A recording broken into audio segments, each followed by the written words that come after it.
Dziś, drodzy Państwo, wydaje mi się bardzo istotny, porządkujący pewne ważne sprawy, które wydarzyły się w ostatnich dniach w polskiej polityce, komentarz. Komentarz oczywiście dotyczący wet pana prezydenta i okoliczności, które się z nimi wiążą. Jakież to okoliczności, co takiego ważnego w związku z tymi wetami? Naturalnie chodzi mi przede wszystkim o sprawę tego weta wobec zakusów na biznes energetyczny w Polsce Niemców i tego zagęszczenia wiatraków, który planował polski rząd, zagęszczenia budowy instalacji z wiatrakami, które oczywiście miały być dla Polski jakimś tam wspomożeniem energetycznym, które miało odmienić i ceny, i losy polskiej energetyki, przestawić ją na tory Zielonego Ładu, na tory energii odnawialnej, tej czystej. Oczywiście to bzdura, ponieważ jak dotąd niestety ta energetyka wiatrowa nie jest tak efektywna i nie jest stabilna. Szczególnie w Polsce są niewielkie obszary, gdzie można takie wiatraki stawiać, a chodziło tutaj o interes dużych niemieckich firm, które produkują te wiatraki i mają pełne magazyny w demobilu. Zgadnijcie Państwo, dlaczego mają pełne magazyny w demobilu, skoro to jest taka przyszłość energetyki. Pełne magazyny tych instalacji wiatrakowych. Chodzi m.in. o firmę Siemens i były mocne naciski ze strony niemieckiej na to, żeby rząd Tuska coś zrobił. Jakoś włączył się w ten proces inwestycyjny, kupił od Niemców to i ten gorący wiatrowy kartofel przejął w swoje dłonie, tak żeby wspomóc finansowo, dać ten zastrzyk biznesowy niemieckim firmom. To pierwsza sprawa. I Nawrocki powiedział weto. Sprzeciwił się silnemu lobby niemieckiemu reprezentowanemu przez polski rząd. A druga sprawa to kwestia kolejnego weta i praw Ukraińców w Polsce. To odebranie im 800+ dzięki wetu pana prezydenta i z drugiej strony zaprzestanie pewnych pomocowych dotacji dla Ukrainy, także dzięki jego wetu, to jest poważna sprawa. I tutaj znowu, przecież wiadomo z jakiego powodu te pieniądze płyną w stronę Ukrainy. Bo przecież nie z takiego, że one cokolwiek Polsce dają, że to jest jakaś inwestycja w cokolwiek, drodzy Państwo, tylko to były wymuszone przez Amerykanów koncesje na rzecz Ukrainy. To oni na pewnym etapie dali nam rolę tego płatnika, tego następnego w kolejce do wysiłku wojennego, tego właśnie hubu, dzięki któremu w ogóle Ukraina przetrwała. Tylko w tej chwili, w tych kłopotach gospodarczych, jakich się znaleźliśmy, przypomnijmy tutaj, że według różnych obliczeń, i możecie Państwo, to są dostępne dane w internecie, około 5% polskiego PKB. 5%. Tyle co na całe zbrojenia, albo tyle co na służbę zdrowia, to my przeznaczamy na pomoc Ukrainie, proszę Państwa. I są to i owe legendarne Starlinki, czyli dzięki nam opłacany jest internet dla Ukraińców, wykorzystywany często także imprezowo, ale i militarnie przez obywateli tego kraju. Przez nas finansowane są różne dodatki socjalne dla tych przebywających w Polsce i tych na Ukrainie, i leczą się masowo.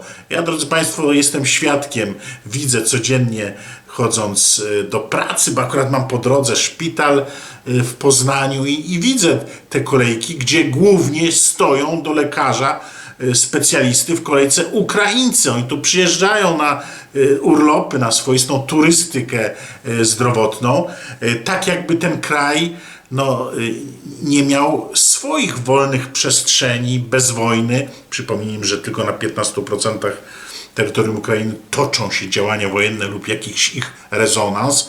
I przypomnijmy, że Ukraina ma większe wzrosty gospodarcze w czasie wojny niż Polska, niż wiele krajów Unii Europejskiej. A mimo to, my im pomagamy.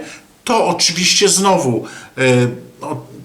nominalnie decyzje polskiego rządu, ale faktycznie wymuszone na Polsce koncesje i decyzje i wymuszone przelewy finansowe przez Amerykanów. A zatem zobaczcie Państwo, co zrobił Nawrocki. Nawrocki postawił się i Niemcom, postawił się też Amerykanom, no a z trzeciej strony można powiedzieć, te jego wypowiedzi w kampanii wyborczej i ostatnie też działania, takie wygrażanie Rosji powoduje, że no tam też nie ma co liczyć na jakieś lepsze traktowanie. Nic nie zrobił w sprawie zaproszenia przez rząd Białorusi na rozmowy ministra Sikorskiego, więc Nawrocki walczy i z Niemcami. Ja teraz nie wartościuję, czy słusznie, czy nie, ale porządkuje pewne sprawy, więc wypowiedział wojnę i Tuskowi et consortes, agentom niemieckim, wypowiedział wojnę agenturze amerykańskiej Prawo i Sprawiedliwość et consortes i wypowiedział też wojnę i cały czas trwa w tej silnej antyrosyjskiej postawie. Kto ma być naszym sojusznikiem w tej wizji Karola Nawrockiego? Ja powiem tak, kibicuję panu prezydentowi, bo słuszne to są ze wszechmiar i propolskie weta. Tak powinien postępować prezydent Rzeczypospolitej najjaśniejszej, a nie jak jego poprzednicy, w tym niesławnej pamięci prezydent Andrzej Duda, który jednak okazał się w większym stopniu rzecznikiem Ukrainy niż Polski.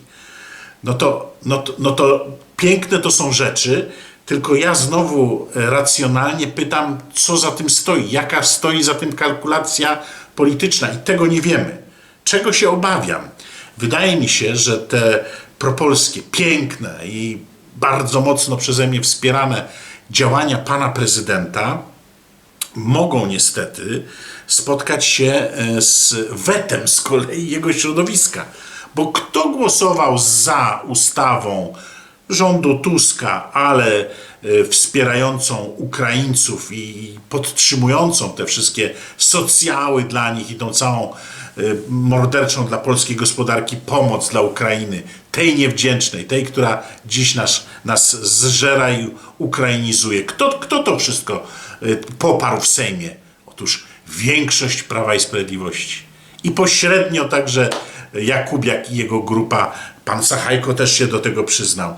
I pośrednio, w jakimś stopniu, przez swoją absencję także pan Mencen nie był przeciwny. No bo absencja, dlaczego akurat teraz, w dniu tego głosowania, wówczas musiał gdzieś wyjść? No to są rzeczy trudne, ale generalnie całe lobby proamerykańskie, tak, i proniemieckie głosowało za wsparciem Ukrainy i całe lobby proniemieckie głosowało za wsparciem polityki gospodarczej Niemiec i narzuceniu tych bajońskich sum na polski rząd. Tak jak kolonizował nas rząd francuski, napoleoński na początku wieku XIX, to można powiedzieć, że te same bajońskie sumy dziś są elementem kolonizacji Polski przez Niemcy i tu firmuje to Donald Tusk. A prezes Jarosław Kaczyński firmuje, trzeba tak powiedzieć, pomoc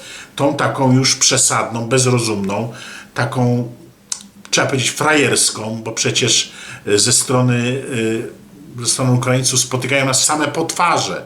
To przecież ze strony ukraińskiej spotyka nas hejt i za naszą politykę historyczną. Tu pan Karol Nawrocki, nasz pan prezydent, zapowiedział penalizację propagandy banderowskiej. Drodzy Państwo, to jest poważna sprawa. Wydaje mi się, że to może naprawdę może dostać za to po łapach od Amerykanów przynajmniej. Bo zobaczcie, co oni robią. Dalej promują ludobójców Polaków, niszczą, no bo już zniszczyli to, no powiedzmy sobie wprost, polskie rolnictwo jest już w upadłości, tak? To jest już stan agonalny, zniszczone rolnictwo i nie dajmy sobie wmówić, że przez Zielone Łady polskie rolnictwo jest głównie zniszczone przez ten niepełnowartościowy towar, niepełnowartościowy eksport z Ukrainy produktów rolnych, produktów spożywczych, przejmują nasze zakłady przetwórcze, przejmują nam przynależną produkcję na nasz krajowy rynek chociażby, czy europejski, produkcję rolną, niszczą naszą branżę transportową. Tak samo właściwie już można powiedzieć zniszczyli. Tu Państwo posłuchajcie takiego eksperta z tej dziedziny, z Konfederacji, pana Mecklera. Ja Wam polecam na Twitterze. To wszystko na ten temat. O rolnictwie też posłuchajcie, choćby moich vlogów, to też zrozumiecie, że już go w Polsce nie ma, że my już straciliśmy ten wielki atut polskiej gospodarki. I kto nam to załatwił? No Ukraińcy, a tak naprawdę Niemcy i Amerykanie, którzy wymusili pewne koncesje dla Ukrainy. No na przykład teraz mają wolny obrót, zniesione cła. Polski rząd nie był w stanie się sprzeciwić temu.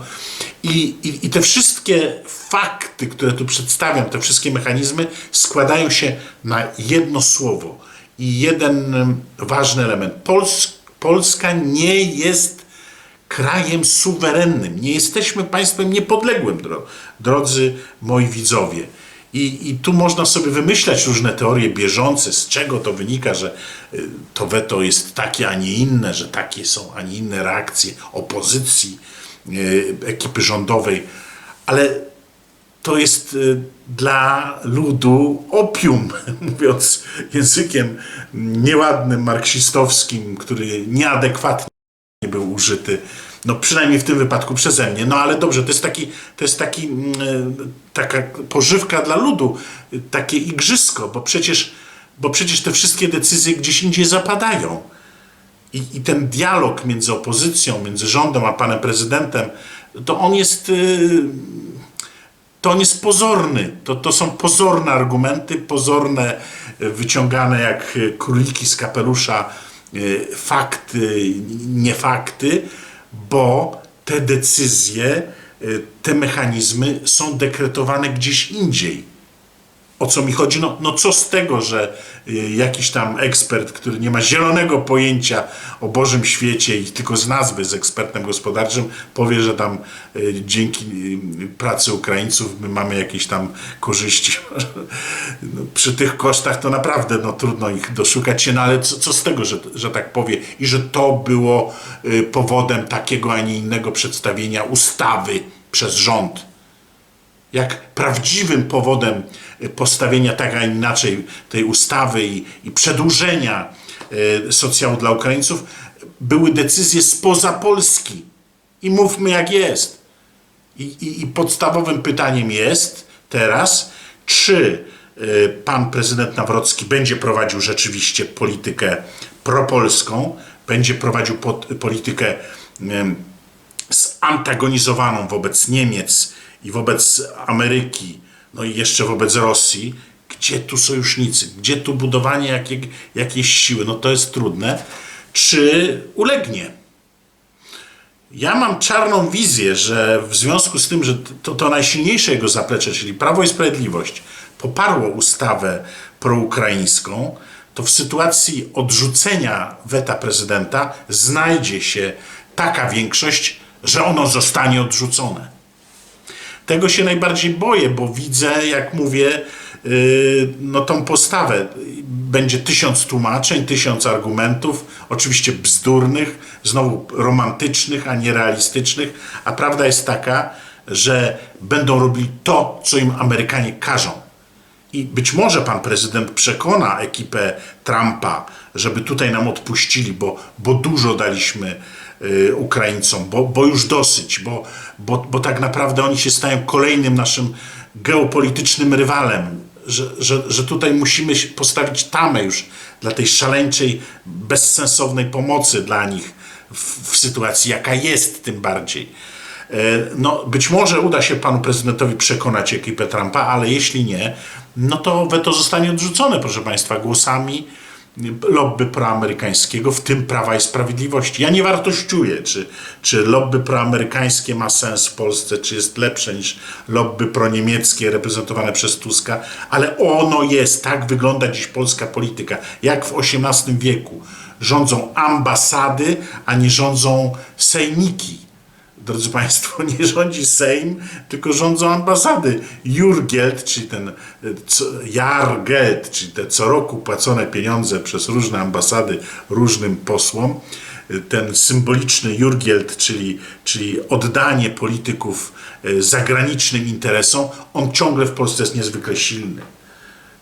Tutaj rozmawiałem z Leszkiem Szymowskim, który tak bardzo szanowanego premiera przeze mnie Morawieckiego oskarża o agenturę niemiecką. Tak samo oskarża pana Donalda Tuska, redaktor Leszek Szymowski, i przedstawia argumenty o ich współpracy z Niemcami, o ich agenturalnej przeszłości. I nic mu się nie dzieje. I proszę Państwa, pan premier Jarosław Kaczyński w Sejmie mówi: Donald Tusk to jest agent, i nic mu się nie dzieje. Słyszeliście o jakimś pozwie? Słyszeliście o jakiejś dyskusji? Słyszeliście nawet o jakimś dementi ze strony jednego czy drugiego? No nie. No ale ktoś powie, to są spiskowe teorie. No nie, nie są spiskowe, to są konkrety. Poważni ludzie mówią poważne rzeczy w przestrzeni publicznej i nikt sobie z tego nic nie robi. To nie jest normalna sytuacja, ale to jest sytuacja, która potwierdza tę diagnozę. W Polsce mało decyzji zapada w Polsce. No, kolejny dowód to, co się wydarzyło na Alasce, prawda? Ten szczyt z udziałem Putina i Trumpa, i później spotkanie po tym szczycie z udziałem przywódców Unii Europejskiej i Zełenskiego, i bez nas, prawda?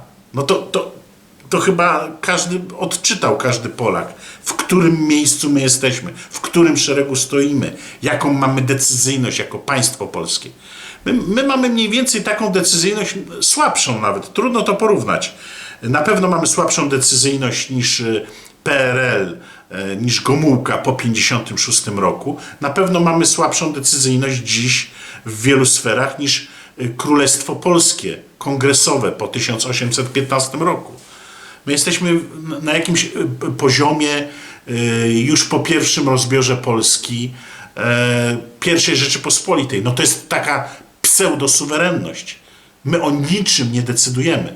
Możemy oczywiście wywołać kolejne romantyczne powstanie, możemy spalić kolejne pokolenie na jakiejś wojnie, choćby ukraińskiej, nie wiadomo po co i bez żadnych szans. No ale co to Polsce przyniesie i jaką to da nam korzyść, jaką da nam to przyszłość. Drodzy Państwo, to musimy sobie uzmysłowić. Bardzo liczę na pana prezydenta, że utrzyma tą silną pozycję, utrzyma ten kurs propolski. To jest nasza ostatnia nadzieja, drodzy Państwo, ale takimi głosami on został wybrany. On został wybrany głosami patriotów z Prawa i Sprawiedliwości, bo ja mocno wierzę, że w tej formacji i w tym elektoracie przede wszystkim jest wielu patriotów myślących propolsko. Niektórzy nie rozumieją nawet tych zależności, o których dziś tu mówimy. Jest wielu patriotów w Konfederacji, wielu patriotów, chyba najwięcej, bo największa część tego ugrupowania, drodzy Państwo, zobaczcie statystyki. Takich patriotów najwięcej jest w Konfederacji Korony Polskiej Grzegorza Brauna. I w największym stopniu ten elektorat go poparł, wcale nie pisowski. To mówią statystyki. Proporcjonalnie, prawda, najwięcej poparcia miał wśród tych, którzy głosują na Brauna. A zatem no to go zobowiązuje. Pytanie, czy zakończy się to zamachem na pana prezydenta, czy zakończy się to podkuleniem przez niego ogona, czy może wspaniałą walką bokserską w jego wydaniu, oby zakończoną sukcesem. Tego nie wiemy, ale zbierzmy te fakty do kupy i rozumiejmy, co się wokół nas dzieje. Czytajmy te sprawy takie, jakimi one są. I nie dajmy się nabrać na tą jest takie już słowo chyba kolokwialne, ale powszechne, na tą gównoburzę medialną, na pseudoargumenty. Pan prezydent uderzył w lobby niemieckie, pan prezydent uderzył w lobby amerykańskie, pan prezydent uderza w lobby prorosyjskie. Oby miał jakiś pomysł na lobby propolskie, oby miał jakiś pomysł na politykę, która postawi z powrotem na miejscu pierwszym, sprawi, że Polska będzie suwerenną, że Polska będzie niepodległą. Tego sobie życzmy.